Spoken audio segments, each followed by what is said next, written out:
What's up, ladies and gentlemen? My name is Seth, and today we're going to be talking about the Trove new gems coming into the game with the U10 update, which hopefully should end up being only a couple weeks away from coming on the live server. Now, because we're doing this on the test server, there are some things that are subject to change, so it may end up changing before it goes to the live server, but for the most part, I think it's going to end up being the same. Now, the gems themselves, we're not going to end up getting a new tier of gems, a new type of gems, though. And you can only get these gems from the Geo top side, so that's going to be from U8, U9, and U10. As far as I can tell, U8 is pretty much just the same stuff, where the you get gem boxes from completing dungeons, and those gem boxes in U8 anyways can go up to Radiant as a rare. U10's gems can end up going to Stellar as a rare, and then or did I say U10? I meant U9. And then U10 is pretty much the exact same as U9, near as I can tell. Maybe they have better odds, but generally speaking, I don't know. But either way, what we're going to be focusing on today is the different abilities of the Empowered Gems, as well as the stats that you're going to be going for on your Lesser and Empowered Gem. Now, before we get started, I do want to point out that keep your empowered gem boxes, okay? Your empowered gem boxes are, in fact, I can confirm this, going to end up dropping the new cosmic gems out of them. And the shadow gem boxes that we've been saving up, unfortunately, those will not. So it's just going to end up being a new gem box that you get out of the biome. I don't know if, yeah, I got a couple of them right here, the Radiant Cosmic Gem. Yeah, that's right. So normally it would be a shadow box in U9. So I guess the difference is that with the Radiant gem boxes, you're always getting a Radiant gem, so you're getting a lot more gem dust. It ends up going a lot faster. But as you can see, you know, just kind of the same old stuff. There is a difference in these gems, though, that I really, really like, in that you can see this one is a fierce cosmic gem, whereas this is an arcane cosmic gem.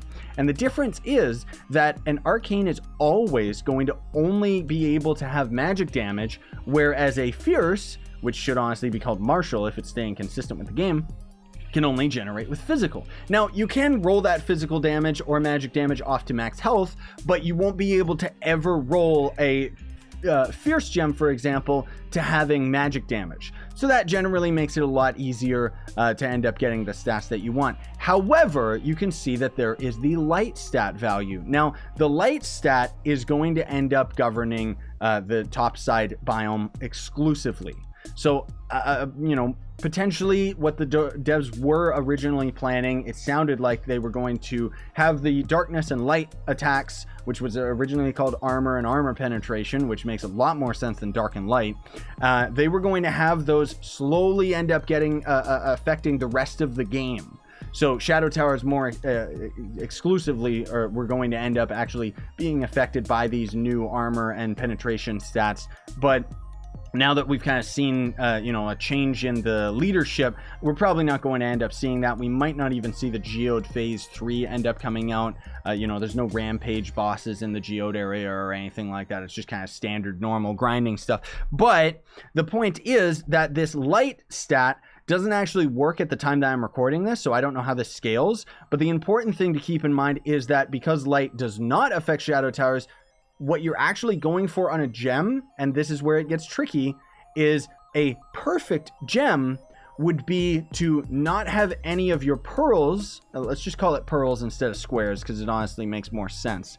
Let's just show, for example, so we got 2 pearls physical, 1 to crit, and none on light. This is a perfect gem, as opposed to this sucker right here that ended up rolling a pearl on each stat. Technically, the light stat is useless as of right now. I don't know how much it scales, but the point is that if we had this rolled on crit damage, that would probably be a lot better in the long run, because we would end up being stronger in Shadow Towers, which is give or take, you know, Shadow Towers is kind of the end game where you end up grinding, but U10 is kind of going to end up replacing that. Like, you're kind of going to end up having 2 sets of gems, ideally, one that would end up being rolled into light if the stat ends up scaling properly, and then another set that would just be like the proper Shadow Tower, like all towards, you know, crit damage and stuff like that. So you can see right here. And the reason why this is such a big deal, guys, is even if I had a reroller, you cannot re-roll the light stat. Because I know some of you guys were just sitting there going, why can't you just re-roll it? You can't. Okay, I don't know if this is a bug. I don't think it is, because it's supposed to be like that special stat. And what would it end up re-rolling to? Well, maybe it would end up re-rolling to the armor stat, but it seems like they just canceled that one and it's not actually coming out, because you can't get the armor stat on any of our gear. I think it's just a stat value that is on the enemies specifically. And then the light stat is just a way to counter that, where it ends up kind of puncturing and making it so that more of our damage ends up going through that armor stat value. So ideally, again, I would actually recommend, if you've got like the fully maxed out set of gems, which is going to be physical 2 pearls, crit 1 pearl, and you're going to try and have that on all of your empower gems. And then for your lesser gems, you want to have 3 of them rolled physical with crit damage, and then another 3 of them rolled towards crit damage, physical, and then of course crit hit on pretty much all of your third stats until you end up having 100% to your crit hit. Now, as far as you know, adding these gems to the mix, you're going to be looking for, I would recommend either the physical on your empower gem, and then the crit for both of your lessers. But honestly, I'm not too picky about it at this point, because if you have all your other gems augmented, you're going to end up being pretty powerful anyways. And even having light is not really that big of a deal, because the big game changer with these new gems isn't even the stats that they end up bringing, which does ironically make crystal gear extremely underwhelming, which is disappointing. But more so than that, what you're actually looking for on these gems is the empowered gem ability itself. So that's going to be the big game changer. So you can see we're actually rocking the Vampirium Vanquisher. So what this ability is going to do is dealing a critical hit to enemies has a chance to increase movement speed, thus making you that much faster. I think it gives like 20 or 30 movement speed. I'm not exactly sure. But then it also causes your next hit to leech health. Now, I can't really say for myself, but generally speaking, I seem to have a lot more survivability. Merc was trying it out with maybe like, I don't know, like 600k, maybe 800k health, and it just fully healed him when it ended up proccing, and it ends up proccing pretty commonly as well. So that one's a really good for just U9 or U10 farming, just because it's going to end up giving you that extra movement speed, and that's pretty much what it's all about, is getting to the next dungeon as fast as possible, right? Now, the one and only gem that is going to end up being the game changer is this Berserker gem, which we'll talk about that in a minute, because the other gems that we've got is, do I not have any of them on me right now? Ooh. Well, there's a Flower gem ability, and that is going to end up basically being the same as the Chloromancer. It's going to end up, you know, as you end up taking damage, it's going to end up having a chance to end up dropping a flower on the ground that will end up exploding and causing damage to the enemies around. Doesn't really seem to do that much extra damage because it doesn't proc that often. And then there's also going to be a barrier, which I haven't really tested that one either. Maybe I have it on a different character. Honestly, I should have tried it out. But generally what that's going to do is it's going to slowly build up defense over time. So maybe that's where that armor stat value ends up coming into place. And then as you end up taking damage from enemies, it's going to destroy that barrier, which means it's going to be destroyed like all at once, but it's going to end up causing an explosion around you as well. So that one would end up being very good if you're trying to build your character towards being a tank, because using that with, you know, a cubic curtain combined with unyielding, you should be pretty invincible when it comes to shadow towers. But the biggest, you know, coup de grace, the big changer, the big game changer here is going to be the Berserker Battler. So what this is going to do is damaging enemies causes a frenzied state. So this frenzied state is going to add a small increase to attack speed and light damage. But continued damage to enemies extends the frenzied state, so it's going to stack and stack and stack until it causes Berserk to trigger, which greatly increases attack speed and light as well. Now, the thing is about these gems, guys, like, let me just show you as an example. I can go on my Gunslinger, and I'm just rocking this garbage gem right here. Like, these ones are actually not too bad, except they don't end up, you know, barely end up having any extra damage on them. Honestly, though, I don't care, because you're going to want to hang on to these gems, even if they're radiant, just so that you can use them on certain characters. Now, Merc thankfully ended up testing this out for me. It doesn't work as well in the Dino Tamer as you would think. It works okay on the Vanguard. I can try, you know, I tried that for myself, but honestly, it doesn't really make as much of a difference as you would think, because the Vanguard is highly reliant on using his abilities constantly and using his right click when you're in Shadow Towers anyways, because you only really need this for Shadow Towers. You don't need it for just normal farming and stuff. because it's OP.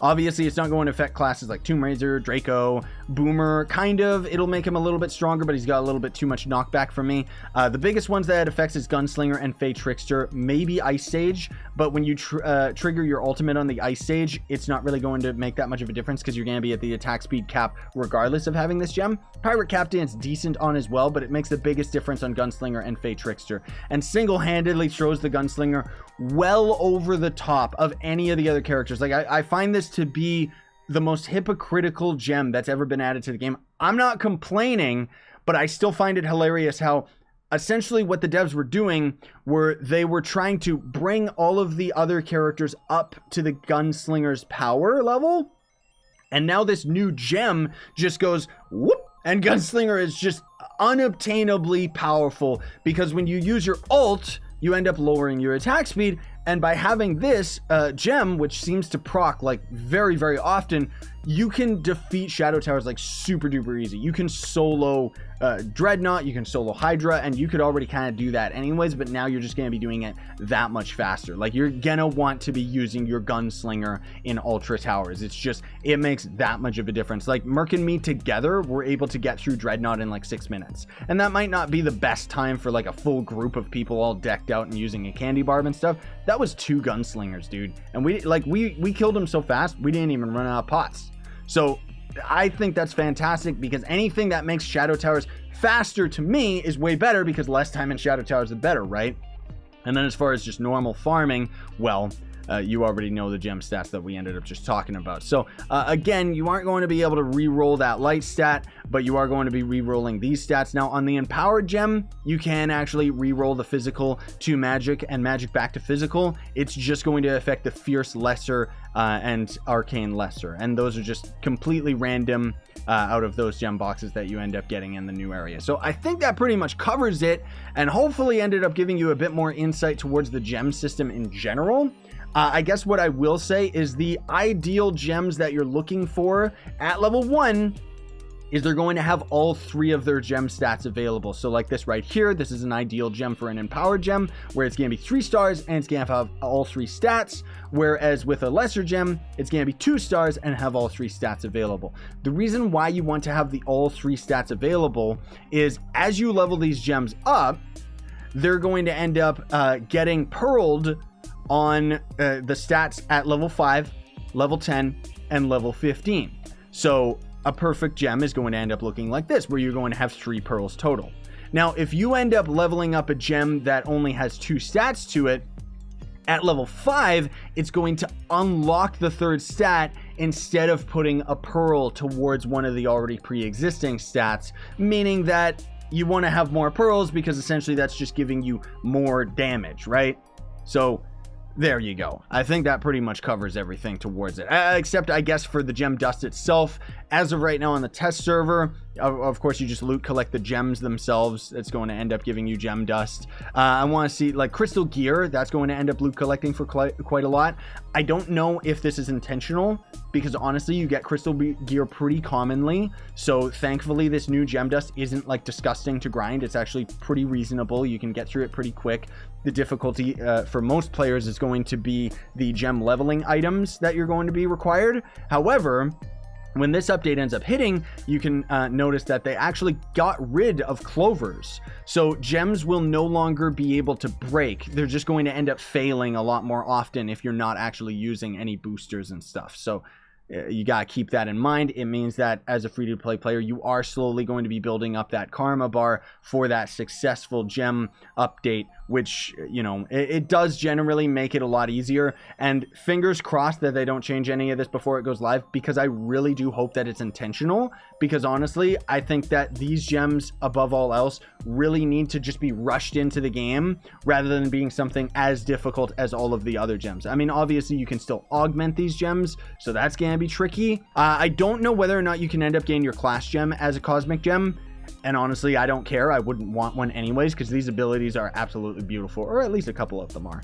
Thanks for watching though, everybody. Very much appreciate it. Don't forget to like, sub, hit that notification bell. There's going to be lots more stuff related to all this U10 update and everything like that coming on my channel daily.